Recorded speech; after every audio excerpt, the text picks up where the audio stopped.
You're listening to the Today's Eden podcast, episode 41. This is where the struggles are real, the callings are heavy, the kids are sticky. We come together because it takes a village, and this is your tribe.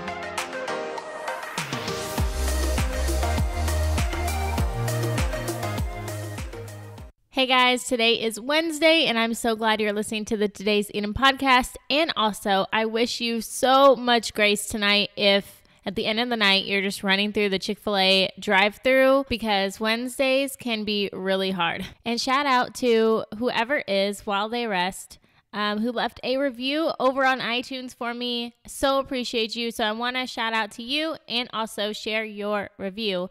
You said, what I like is that each episode is so diverse with a different mom/woman and covers different topics. Each episode, I feel like I'm getting totally different content.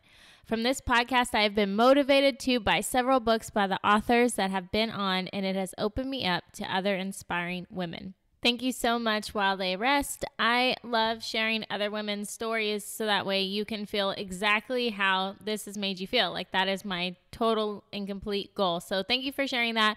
And remember, if you guys leave a review and a rating on iTunes on the Today's Eden podcast, I will maybe share your review. So today's episode is with Leanne Taylor, and she has really inspired me to put my feet in other women's shoes, not to judge other women based on what it appears on the outside, because I feel like motherhood is such a hard and personal journey that you can't judge somebody for the decisions that they make, not having been through those exact things. And also, like, the timing of our lives is different and our decisions change over time. Like, if we, like, the things that I do now may not have been the same way that I would have done them 5 years ago. So Leanne has really showed me that adversity can create beauty, and she shares her story of having 3 of her children with Fragile X syndrome, the struggles that she faced through that, the hardships, the trials, the internal struggle, everything. I mean, she just is a warrior mom, and I'm going to let her share her story with you. And I guarantee you'll be inspired, or you will walk away with a perspective that you've never had before, and also maybe a little grace for other moms who, their stories look different than yours. So let's get to this episode. Hey, Leanne, thank you so much for being on the Today's Eden podcast today. I am super excited to talk to you about your story and kind of where your journey has gone and where it's taken you. So I'm really excited to have you on. Thank you, Ashley. I'm excited to be here. It's actually kind of surreal to think of all that's happened and transformation since all of those early years when it was really, really difficult and challenging.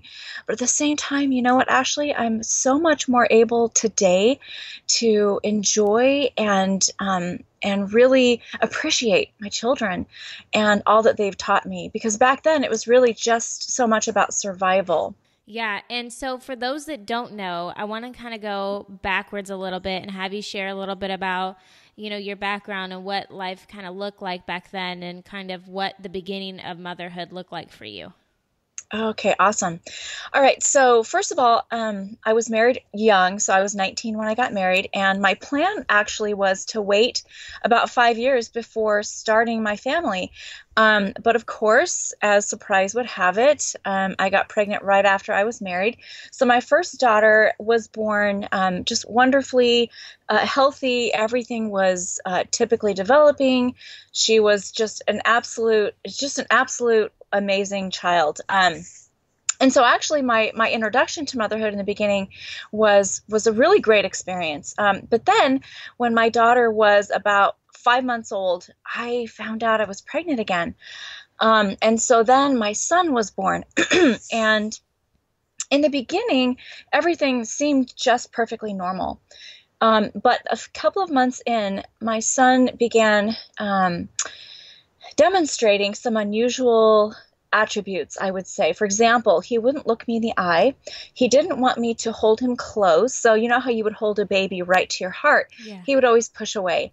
And he would never look me in the eye. And there was no typical baby sounds that were coming from him. He would growl all the time. And so honestly, I was still such a new mother that I really didn't I didn't fully have a handle on that this was a danger sign, that there was a red flag here. I really just thought, well, my two children are so different. So in the beginning, I wasn't all that worried. Yeah.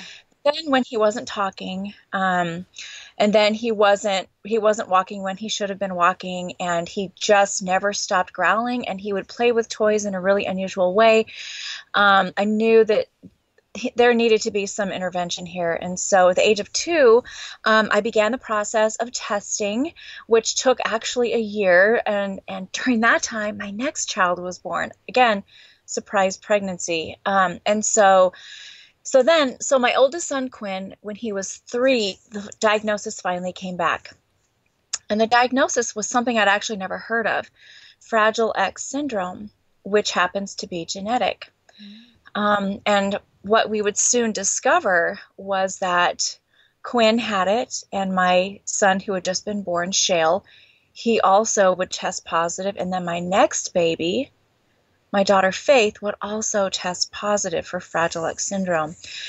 Fragile X syndrome is an inherited genetic disorder. When the mother is the carrier, she has a 50% chance of passing it on to her children, which, of course, at that time, so I had 4 children, 3 of whom had the gene, and they had the full mutation.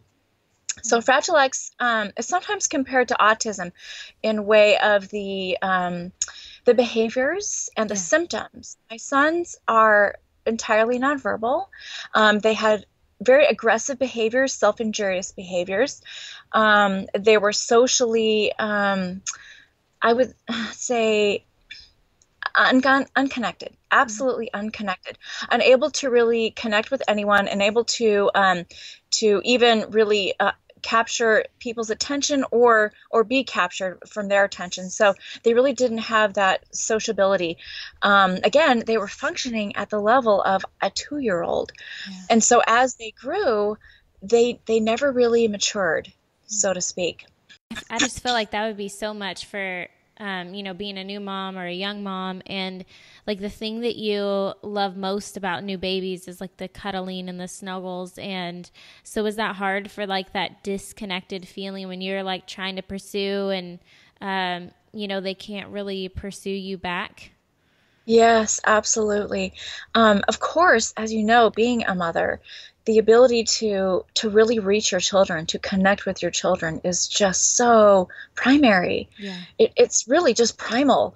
And to not only have that disconnect, but then during my son's behaviors and their outbursts and their tantrums and the battles, well, I was their first point of contact. So they would come after me first. So I would always feel like the person who loves you the most, I'm doing the most for you. And yet I'm the one who's being punished. Like I'm your first point of attack, which felt like adding insult to injury. And so really, as a mother, it was so heartbreaking. It really was. And then Ashley, imagine the feeling around other mothers. Around other families. You know what? I always felt like an outsider. I always felt like I was an alien. There was no, I couldn't relate. I honestly couldn't relate. You know, what's interesting, even after all these years, Ashley, and my sons are in their 20s now, when I am in the presence of, a small child and that child is walking and talking and communicating, I still marvel. It amazes me that babies, that young children can talk and that they can communicate, that they can learn so quickly. I just, even still, it is a miracle to me because I never had that with my sons. And even my daughter, Faith, who has the full mutation, she was so slow developing. And even though she is talking and she is reading and writing, her level of cognitive functioning is still really, really young. And so, Ashley, I do not take anything for granted. I don't. Yeah. I don't. I really think I see it as a miracle that children can speak and learn and grow and understand and have that cognitive connection rather than the disconnection. You're the first person that I've heard of this syndrome about. And so I can just imagine how like motherhood tends to be isolating sometimes, but then when you narrow it down to like specific reasons why, that would just be really hard. How did you overcome and find, like, did you find somebody to connect with along those, years that you were going through this? I actually connected with a few mothers of children with special needs, but they didn't have Fragile X syndrome. But then when my children were just a little bit older, I connected with a group, basically an association of families specifically with the Fragile X syndrome children. And so a few times we had taken our children to some events and picnics and gatherings. And I'll tell you something, there is a great spectrum, even within the Fragile X inheritance. So some of the children with Fragile X are rather high functioning, and some of them on the other end of the spectrum, such as my sons, were very, very profoundly affected. And you know what? Even at those gatherings, I still felt like I was singled out. I felt like I was like an outsider in that community. And so it just, and maybe it wasn't the case, but to me, in my own little universe, that was so isolating, it felt like there were no families that struggled the way our family struggled. Yeah.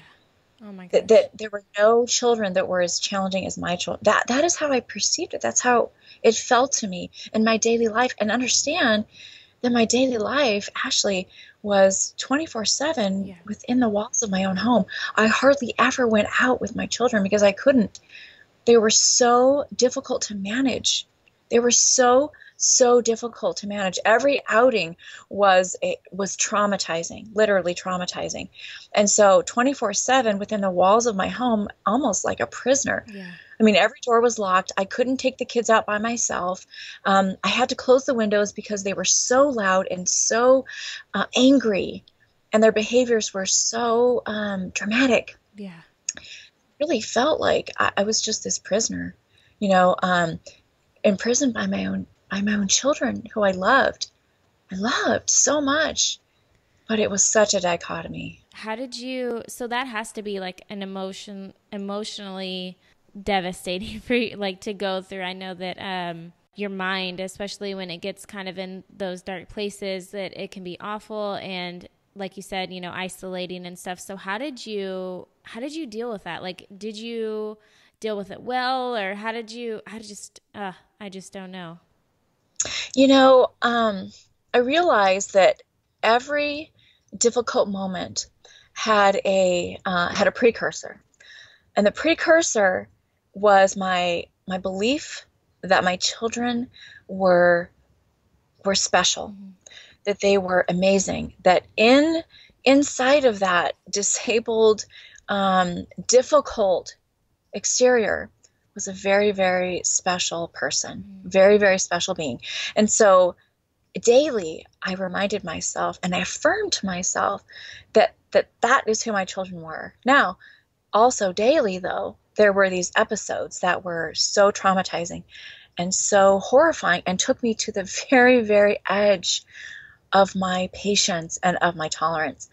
And so, you know what, Ashley, it was just every day through that same cycle, starting out with the affirmations, the reminders, the trust, the belief, the hope in my children, and then the battles, and then picking myself up again at the end of every day and just surviving, and then waking up the next morning, starting that again, that refreshment every morning. This is who my children really are. This is why I have these children, because I am meant to be their mother, because I have what is needed to care for them. And every day this cycle again, and the traumatizing battle. So really for years, Ashley, it was picking myself up again at the end of every taxing day, taking me to the limits of what I felt I was capable of. Yeah. What effect did it have on, because you were married at this time, and so what effect did it have on you guys? I mean, I can imagine like that taking literally every single ounce of energy, just that task of, caring for these children, and then to where, like, I know as a mom, of, you know, healthy children that even at the end of the day, I feel like I have nothing left for my husband. So how did you navigate that? All right, that is a great question.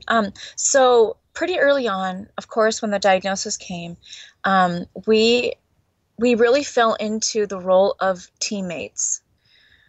We were just teammates. We were an absolute team, and we were a pretty good team, I would say. We were a strong team, and so it was really about the tasks and doing those tasks every day. Now, so that was our life. Our life was really like Yeah. nonstop labor, even throughout the night, nonstop labor. So in terms of our relationship, our union, our togetherness, that was really, really rare. As you can imagine, Yeah. finding babysitters, finding childcare for our children was a monumental task. So, and because we lived so many of those years in poverty, again, that was a financial task. So, with the help of my wonderful, compassionate parents who would come over about once a week and just sit for maybe 2 hours with the kids, which really was a huge deal, Yeah. my husband and I would steal away, and we would often do things that were just very, very low cost. We would buy candy bar, drive our van to the top of the hill, and just sit, share the candy bar, and just talk, and just sit in a silence, which silence was a rare treasure, something we never had. And so we would do those little things. And more than anything, through those years, we were friends. We were friends and teammates, and there really wasn't. Honestly, Ashley, I loved passion, but passion was not something that was inherent in our marriage. It just wasn't. And again, because of the needs of our family, passion became just non-existent, and it really was about friendship and about teamwork. And that's really what drove us for all those years raising the children. Wow. Yeah. I mean, it's hard enough to get a date night now, like for me.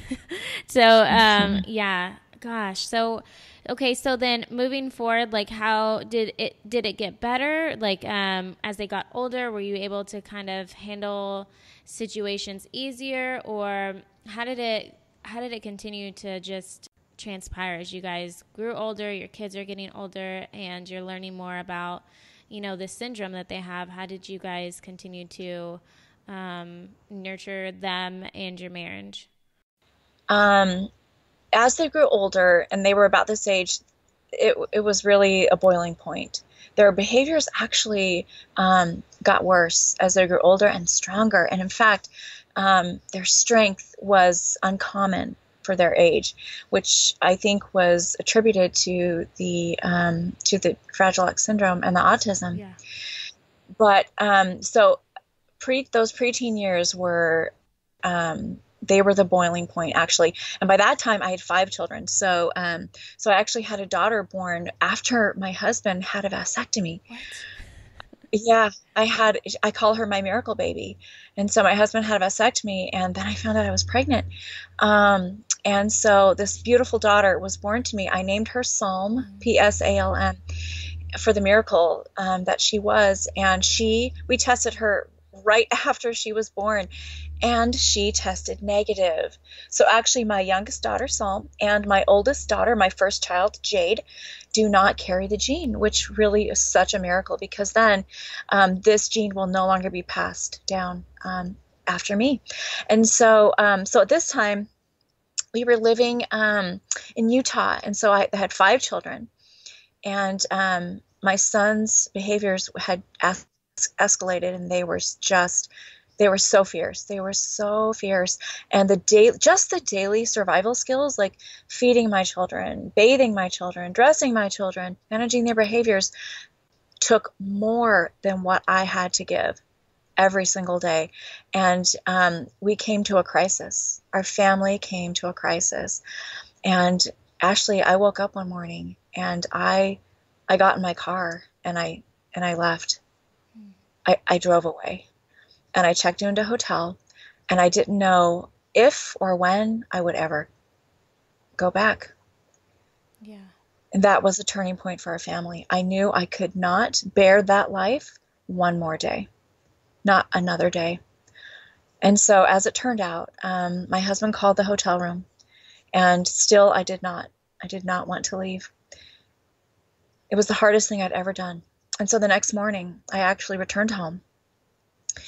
But that moment began a massive change. And so our family was in crisis mode, and the state stepped in, and we actually had a service provider with the state agency, and she came over and she spoke with us, and she cried, she wept with us. And pretty soon, so many agencies stepped in, and it turned out through really a process that I don't want to go into a lot of detail, but it was life-changing. And we ended up giving our sons into the care of the state. And you know what, Ashley, I'll never forget that day that we met in the courtroom, and we stood before the judge. And he called us up to his bench before the proceedings began, and he said, just want to make sure that you know that everything's okay. This is what it's going to look like, and I want you to know something. You did everything you could, and you're going to have the help now that you never had before. And you are still good parents. You are good parents, and you did everything you could. And this was an elective choice that we were doing, giving up our sons to the state. But you know what, Ashley, I've never forgotten the words of that judge, because that decision, Ashley, of all the years, taxing day in and day out, and the battles and the tormenting feeling that I was a failure as a mother, and all of those things, as impossible and devastating as they were, was not as difficult as that one decision to give my sons to the care of the state. And so, as a miracle goes, they were both put into the most loving, amazing, supportive, able homes. And so they're each in their own home with professional parents who are trained and who have absolute resources and teams of help to raise my sons. And we have maintained an absolute co-mothering, beautiful relationship all these years. They have stayed in the same professional placement all these years. And it's been actually 14 years this year. And it's been a miracle, just a miracle, that my sons have the care and the resources and the help that I was never able to give them. Yeah. And you know what? It's been a long journey, Ashley, but I understand so much more now, the reasons for what happened, and the bigger picture, and that I'm able now to speak to people, to teach and to share and to help and support and guide people who are in those same kinds of devastating situations, and to give them hope and to help them understand that there is a reason for all things, that there is a bigger picture. Yeah. And I really appreciate that you are sharing this kind of story and just like the struggle, and because we don't know it, like, you know, just like you said, that you only know kind of what's within the walls of your house as a parent. You think that what you're going through is normal, or you don't know what, you know, another infant's growing stages look like outside of your home, because, you know, you weren't there with them, you're not raising them. And so for me, just having that insight of like, man, like this is probably going on in many women's homes, you know, who have children with the syndrome, or even, you know, children with autism and things of that sort. Like this is the life of women that are listening that, you know, but we have no idea. So while I am, you know, doing things that are easily done for my child, there's other women who are, you know, all across the world that it takes them twice as long to do, or it takes them, you know, in a way that's emotionally tolling and draining. And so I just feel like this is a good way to connect us and to let us have insight and compassion for other mothers without judgment. Right. Yeah, absolutely. And you know, that is such a valuable perspective and realization that you mentioned, that we don't really realize what is happening in the households outside of our own, that we are not aware of the struggles and the challenges, both physical and emotional, that so many mothers have to deal with on a daily basis. It really is eye-opening, honestly, coming into the community of disability, and coming into the community of families raising children with challenges, was honestly, it was a godsend.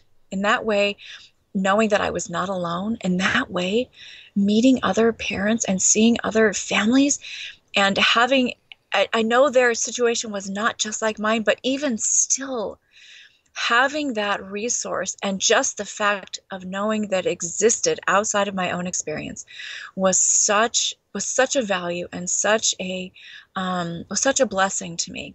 But Ashley, there are mothers out there who are going through what I went through and who do not have the benefit of, for example, the book that I wrote, which reason I wrote it was not only for my own benefit, but for the benefit of those women who feel they are alone and who do not see hope on the horizon for their circumstance, and who do not know how to manage the daily challenges of raising a child with profound disabilities. And so my heart goes out to them. My heart goes out to them. And I think one of the most valuable things that we can do for them, first of all, is when we see them in public, to not stare, to not make rude comments like so many people made to me about my children, to not treat them like they are a disease, mm-hmm. but to be compassionate, to be loving, and to offer help when and where we can, and to embrace their children, to embrace those who are different. To embrace those who are different. You know what? Of course, as you can imagine, it really opened my eyes. And it really opened my eyes not only to people with special needs, but it opened my eyes to people. Yeah. To people. How did you get over those comments? Like, because people, I mean, even when you're pregnant, people say things and you're like, did you just say that to me? Like, so like, right. I can only imagine, I think that people sometimes say things, awkwardly because they don't know what to say, and it might be the wrong thing, or people say it out of well-meaning, but it's also probably not good to say. So what did you do with those things? How did you deal with like the comments and the public remarks and all that? Well, I think that I rarely responded. I rarely responded because what can you say? Yeah. There's nothing. That person obviously is acting in ignorance. So there's nothing you can say to educate them. There's just nothing. They're just not there yet. They're not awakened. They're not enlightened. They're just not there. And so I would have to just ignore it. But you know what? It still hurt. And not because my sons were offended, because they had no idea. They had no concept of what was being said to them or about them. But it hurt me as their mother. It pained me as their mother to have those things said about my children. Yeah. So ultimately, Ashley, I would just understand that it was their ignorance, and I would just move on. And thankfully, there were enough supportive people who would say beautiful things about my children and who appreciated my children and who loved our family, that it really helped to compensate for the pain that I was feeling from those types of experiences. Yeah. And that had to have been hard I'm thinking about your daughters. So you had 2 daughters that you said that didn't get it. And right. So how was that for them growing up in this kind of household where, I mean, when they're little, I'm sure they kind of didn't know what was going on, but that would also be hard to pursue them because your hands are so full with, the other 3. Right.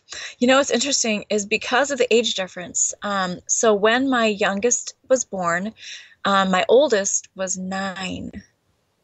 She was 9. And so Jade, being the oldest, she was very bright. She was actually very, very mature and very smart for her age. And so she actually, and unfortunately, became like the 3rd parent in the house.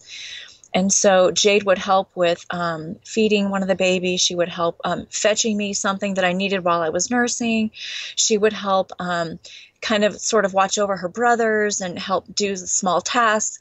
And unfortunately, she became almost like an orphan in the sense that she had to care for herself from such an early age. At the age of 7, she was doing her own laundry. She was cooking, preparing her own food. She was just on her own. She was of necessity independent at such an early age. And again, like I said, almost becoming like the 3rd parent in the house. And because our sons were so outwardly challenged, it made it really hard for Jade to have friends. Very difficult. So she couldn't bring friends to the house. which made it really hard. And so she had to, and because she couldn't drive, obviously, and I couldn't drive her, she had to make friends wherever we lived. And then they could never play at our house. It was just, it was too chaotic. And so she actually also felt like an outsider. She felt like she was from another planet, you know, like her friends couldn't relate. And so in the early years, it was really heartbreaking because she was almost like an outcast. And even people would say to her, "Oh, do you have Fragile X syndrome?" Can you believe that? So that was really hard to watch. And I, for years and years, I prayed and prayed and prayed and prayed for my daughter Jade to have friends, and she did. As she grew older, I would say junior high and high school was really the turning point for her, when she really came into so many new friendships, and where she was really able to be autonomous from the family and be have her own life and have her own things and her own interests and her own friends and her own activities, and where I could support her in that way. And then Psalm, on the other hand, the opposite spectrum, Psalm being the baby, she, even though it was in her environment, she wasn't really, I would say she wasn't really directly affected by it. I think she was so young at the time, and she was so coddled. Like, I coddled her, Jade coddled her, my husband coddled her, and Faith coddled her. And so she was almost like the little princess of the family. And when my sons were placed, Psalm was only like 3 years old. And so and after that, it became more of a normal kind of a household.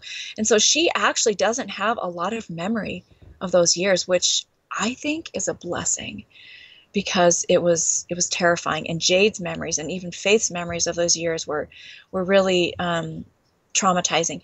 And so my daughter Psalm got through it clean. She made a clean exit from those chaotic years, and she doesn't really remember much, and she doesn't have those associations with her brothers, and so she's kind of protected from it. She does have a valuable perspective and viewpoint about people who are different, and about people who are born with special needs, which has made her into a very compassionate and very, very tolerant, loving person. She's just so, so loving.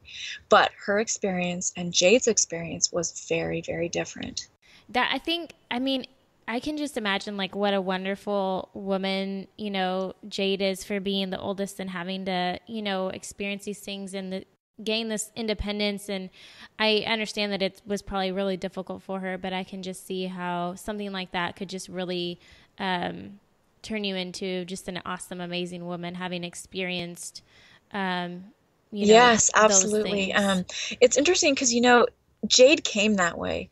Jade was always so open and so accepting. And as she grew through the years of friendships and going into adulthood, she is the most open-hearted, loving person of diversity. That is her hallmark, diversity. And so she actually got her college degree in sociology. She's traveled the world. She loves people of all cultures. She speaks many languages. She just loves the diversity and the enchantment of the world's array of peoples. And she has such a huge heart for people of all backgrounds and all abilities. And so, yes, you're absolutely right. It cultivated her into a person of immense depth and breadth. And interesting, Psalm, on the other hand, is such a pure, simple soul, such a pure and simple young woman. Not complicated, not difficult. Her life has been easy. Her life has been joyful. And she has just the most charmed, simple, happy existence. And so interesting that she came out of that with, I don't know that resilience is the word, but I would say mercy, mercy, that she has had such an easy, simple life. But for her, it's beautiful. For her, that's exactly the life that she is here to live. Almost like a mirror of what simplicity and what beauty can be. Isn't that interesting? And yet Jade, on the other hand, is a mirror of the triumph. I really love asking this question. I want to know, like, if if you were to have people to step in, I know you had your parents sometimes, but for us who maybe we know somebody who is going through something similar, like another mom who has children that are struggling with some sort of disability, like how would you have want to been pursued back then? What would you have needed? What would you have wished that somebody would have said to you? Okay. So there were people who wanted to help.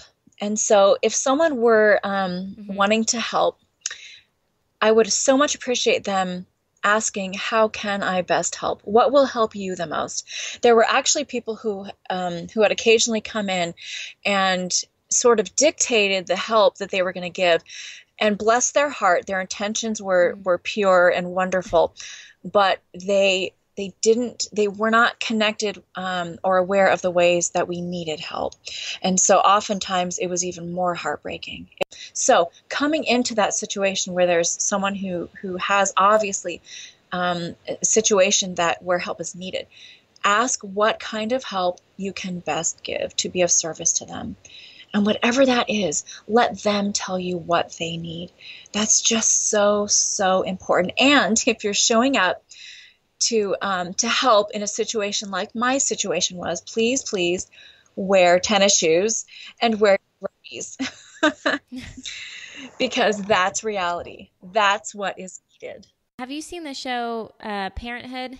This keeps coming to my mind. I don't think I have. So it's a episode or a series on Netflix, but one of the families in Parenthood, their son has Asperger's, and he's a little bit older, but he does the hitting and just no eye contact, and he needs things just so and whatever. And I just thought that was really awesome that one, they displayed that sort of family dynamic, but then just watching it and thinking about their daily function and the fact that, they're trying to talk to him. And when he gets really upset, he starts hitting. And just like you said, that, you're like the one that's rooting for them the most, and yet the one that gets like attacked the most.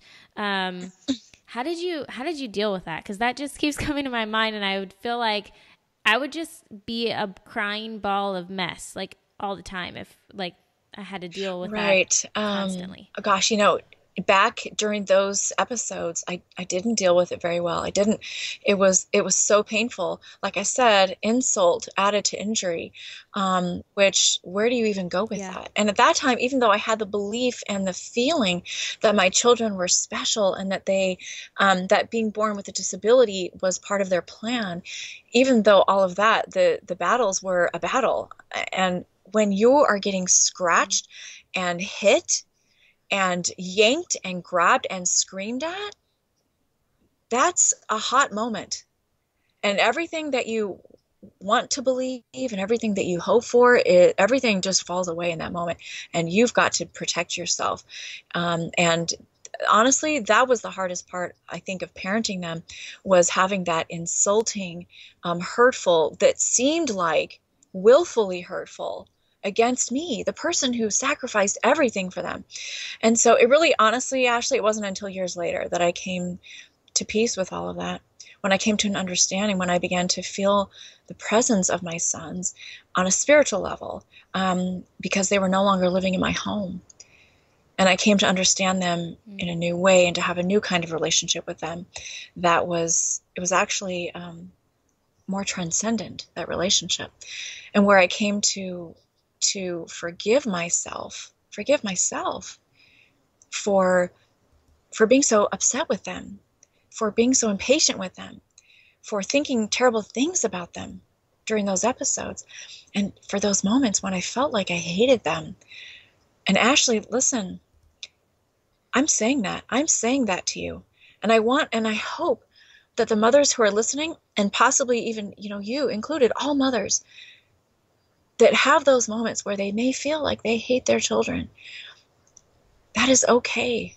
It is understandable, those moments when you may feel that, those hot moments, those terrifying moments. The truth is, of course, that you love them, but everything in you that is striving and fighting to understand what is happening and why it's happening, that is where that hate comes from. But the truth of it is that you love your children. You know, it's interesting. After Yeah. after my children were placed, and my husband and I divorced, and I remarried, and I was laying in bed one night, and I was just, even this, it was a year after my sons were placed, and I still was struggling with, why did that happen? Did I do the right thing? Did I make the right choice? I'm their mother. How is it okay that someone else is raising them? And I know this situation is not common and not typical, and that there may not be a lot of mothers listening who have had that experience, but I nonetheless feel like what I have to say can benefit them. So I was laying in bed, and I was just still grappling with that question that had yet no answer.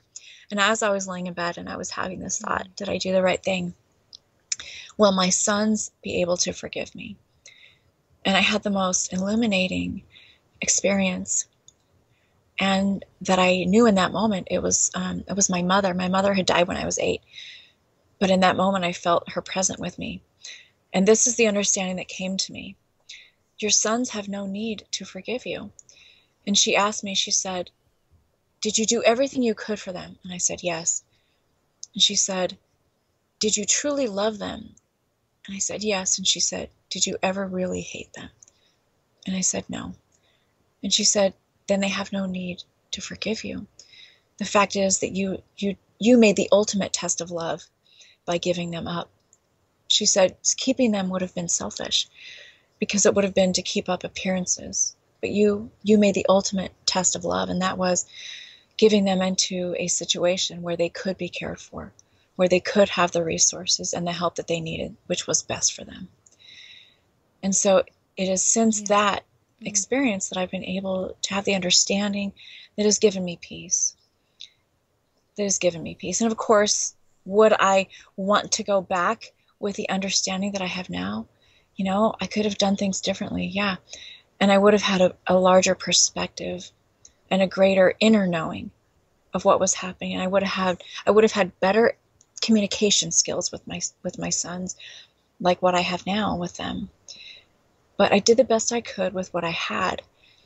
And really, that's all any of us can do. That's all that's ever expected of us. Yeah, I love what you just said about that, because there are a lot of things that we think in our minds as mothers, and then we feel guilty for thinking them. We're worried about what other people will think. And I think that when it becomes like unhealthy is the word I'm looking for, unhealthy for you, yourself, or your marriage, your relationship, then you have to stop thinking about what other people think, what, it looks like, what is quote unquote normal, and do what you inside of you feel is best for your family. And I think that that's really hard, and a lot of us struggle with that, and acting out on, doing what's right for our family despite what other people think. And so man, you're a brave mom. Well, I'm a survivor, I think. Here's the other thing, because people would always ask me, I don't know how you do it, Leanne. And I would always say, it's instinct. You do what you have to do. Like you meet the task. You measure to the task when it's required of you. And I know this is true. And I would say to them, if it were you, you would do the same thing. You would meet the task. Mm-hmm. And also the care. I was just thinking when you were talking about, you didn't have the resources, like the care for just one child alone, like the physical therapy, the occupational therapy, the the speech therapy, all these things that they need daily to help them, grow and function. And that's expensive. And and then when you have 3 children that need all those same services, for a lot of women, that's not possible, because, there is no money for that. And there is, right. You're right. Like adult diapers, which my sons were wearing, very expensive. Respite care, very expensive. Getting anyone to stay with the children for a weekend, exorbitantly expensive. So it's interesting, because in the early years, we did not know the help that was available, because how would we have known that? We didn't know. And so we actually had a friend who had a daughter with special needs, and she directed us to some of the resources that are available for families with children with disabilities. And so that actually was kind of a long process getting that help, but it was such a blessing at the same time, getting the resources that are out there that really they don't advertise. You just kind of have to know what they are. But so we were able to have SSI for our sons and our daughter. And then we were able to, through the regional center here in California, we were able to have respite hours and have people come a few times a week and take the children and give them outings and give us a breather. And so those were amazing resources. And you know what? Just the sense of community where people had collaborated to serve our family, the sense of community to step in as a group and to lend help was monumental. And you know, the human resources, the human acts of kindness are the greatest resource because they are of infinite motive of love, and they are so affirming, and they help families like ours feel like we are accepted and embraced and that we are part of that community. Yeah, and we so need that. Like I always say on here, it takes a village, and I think that just us speaking out in the awkwardness and saying like, hey, I need help, get you one step closer to actually finding that community and finding that help, because we don't know what we're doing. You know, it's so interesting. It is, for me, it has been easier to give than to receive, because you know what, receiving, especially those kinds of helps, is very humbling. It's very humbling to ask for help. It's very humbling to accept help. You know, there were years, consecutive years, where Christmas morning or Christmas Eve, there were gifts left on our porch anonymously because we were so impoverished for so many years because of the taxing financial burden of raising multiple children with special needs. But it was sweet and wonderful, but it was also really, really hard to be the recipient of so much charity. I definitely say ask for help, but I'm preaching to myself when I say that, because I'm one of those people who will try to, like, I will be crawling, you know, like tattered and worn out and bruised and beat up before I finally before you ask. yeah, like I'm awful about that, but I keep hoping that the more that I say it, the more that I will like listen to myself. But yeah, well, I just want to acknowledge you again, and just your braveness for sharing this, and for also, you know, sharing your story and writing your book, because you have a book coming out that, you know, speaks about this story, and just, you know, helping women around the world who need to hear this message. I just think it's such a wonderful thing. So you are doing a great, amazing thing. Thank you. For women. Thank you, Ashley. Yeah. So I want to ask you 3 last questions before we end this conversation. The first being, and maybe this is related to your, you know, raising these children, or maybe it's something totally unrelated, but if you had a book that you found most influential, what would it be? Okay, so let me answer that with 2 different books. So the first book, of course, is my favorite book in the whole world. I read it when I was 17, and I've read it so many times since then, and it's just a powerful inspiration for life. And the book is called Jonathan Livingston Seagull.